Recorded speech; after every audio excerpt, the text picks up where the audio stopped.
Welcome to Man Does Tech, where I solve the problems you didn't even know you had. You start by opening the Shorts video and accessing its options. This is where you change language-related settings.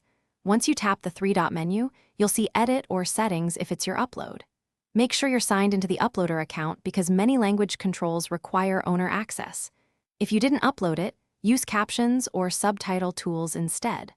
Also note, app versions differ slightly, so keep the app updated before you proceed to the editing steps. Once in Edit, go to Details and look for Language or Subtitles.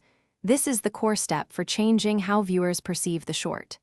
If auto captions exist, use them as a starting point and edit the text and timing so words match the 1/1 vertical format.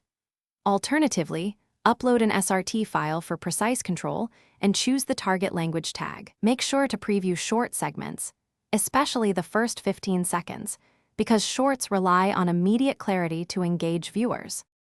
Finish by saving and publishing your changes. YouTube will process captions and language metadata, which can take a few minutes. You should verify the short on another device and change your account region to confirm viewers see the intended language. If captions don't appear, clear the app cache and reopen the video, or re-upload an SRT with correct language tags. If ownership prevents edits, request the uploader to implement these steps so the short shows the right language. Thanks for watching. If you found this helpful, don't forget to like and subscribe.